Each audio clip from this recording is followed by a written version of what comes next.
In this video, we're going to talk about the foundations of body language. To do this, I'm going to teach you the 4 pillars of body language. These are going to help us understand how nonverbal communication works throughout the course. So let's dive right in. As an entrepreneur, when you think about pitching a client or explaining your profession to someone at a networking event, you most likely just think about the words you say. You script out your elevator pitch or you list all the benefits for a potential client. But what if I told you what you say is not nearly as important as how you say it? Up to 93% of our communication is nonverbal. 93%. That's amazing. That means only 7% of our communication is the words we say. The rest is through our voice tone, facial expressions, and body language. When I first saw those stats, I couldn't believe I was never taught this. We certainly weren't taught body language in school. So we often forget about our nonverbal. For example, let's say you're about to go into an important pitch with a potential client or investor.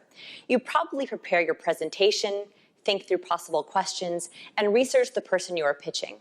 But do you think about your nonverbal cues, your stance, your voice tone, your facial expressions? We are trained to think about what we say, but we rarely think about how we want to say something. This means we are only preparing 7% of our presentation. We have 93% that we aren't taking advantage of. No wonder we don't know why we didn't get the client, or why the negotiation went poorly, or why we didn't get a good review. Body language is this hidden ingredient that we aren't paying attention to. And this leads me to my body language pillar number 2. I figured out how powerful body language is while digging through the history of body language. Yes, I am a total nerd. I love history. And I stumbled upon the story of the Nixon-Kennedy presidential debate. This was the first debate in U.S. history that was televised. And interestingly, not everyone had televisions in their homes. So part of the population watched the debate on TV, and part of the population listened to the debate on the radio. So it was the perfect test to see if nonverbal behavior actually mattered. Amazingly, the debate divided the country. Everyone who watched the debate was sure that Kennedy won, and everyone who listened to the debate was sure that Nixon won. It was the first time in history there was a huge discrepancy, and it all had to do with nonverbal. Let's watch the first part of the debate together to see if we can figure out why their nonverbals were so powerful. In this video, I'm going to play you the first few seconds of the Nixon-Kennedy presidential debate. I want you to sort of pay attention to how the nonverbal cues, before any questions are asked or answered, you can already get a solid first impression of both of the candidates. So just watch the first 20 seconds of the debate. Good evening. The television and radio stations of the United States and their affiliated stations are proud to provide facilities for a discussion of issues in the current political campaign by the 2 major candidates for the presidency. The candidates need no introduction. The Republican candidate, Vice President Richard M. Nixon, and the Democratic candidate, Senator John F. Kennedy. Now I'm going to go into detail about some of these cues in the course, but I want to break down a few things right away just so you can see how powerful nonverbal is. Before the debates even start, Nixon sends off 5 different negative nonverbal cues to the audience.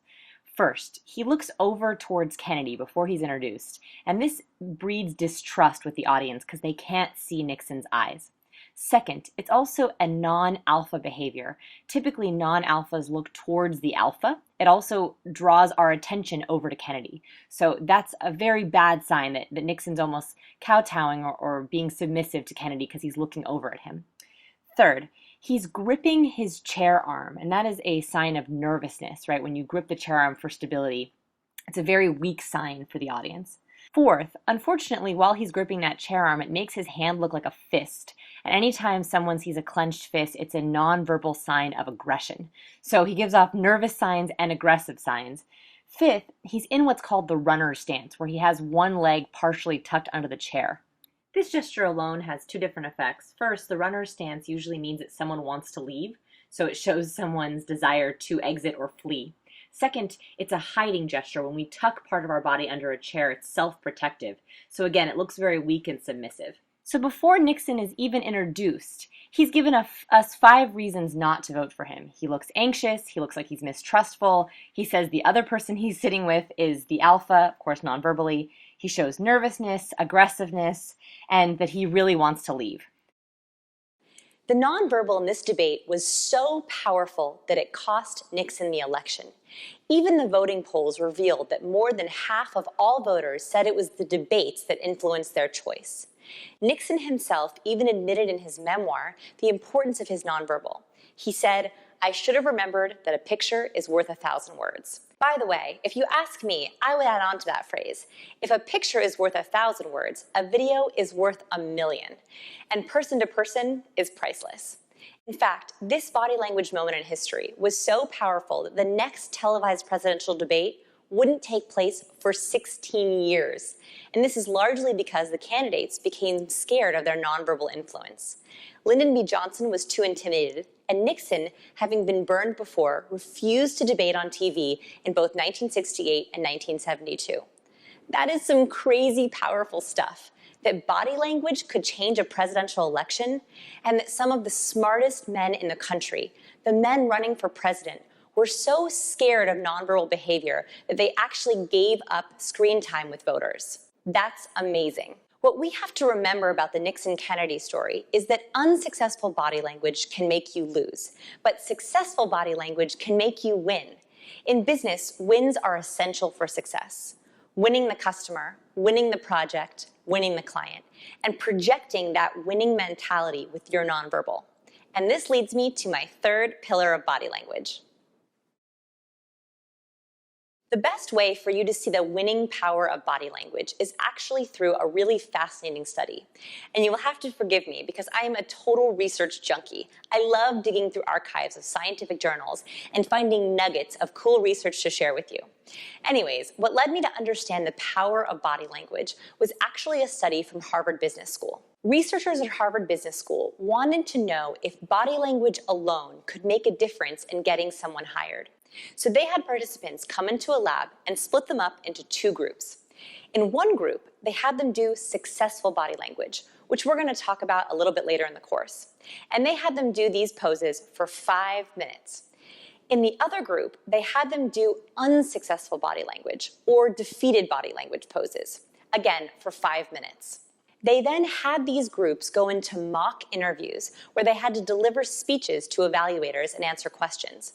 These were videotaped and rated for overall performance, hireability, and presentation quality. Can you believe that the group that stood in the power poses were rated higher for their speech and were more likely to be hired? Just standing in successful body language for 5 minutes before a pitch can affect the outcome of your sale.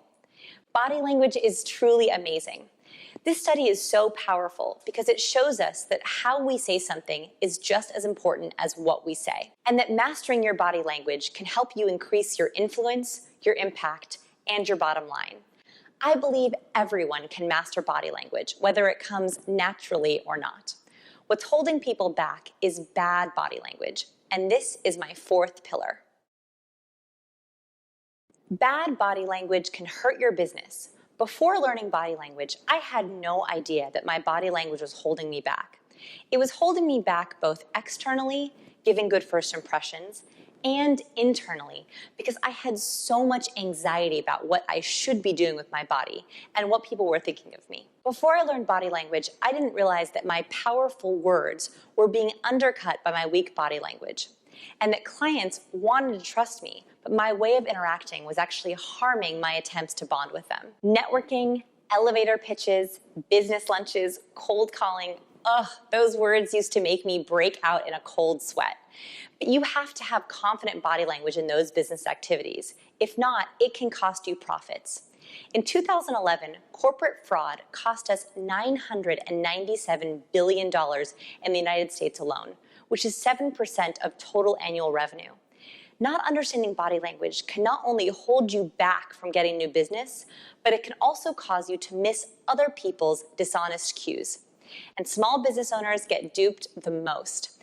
If you can't read body language, you run the risk of not catching dishonest people on your team, or worst of all, missing dishonest customers and clients.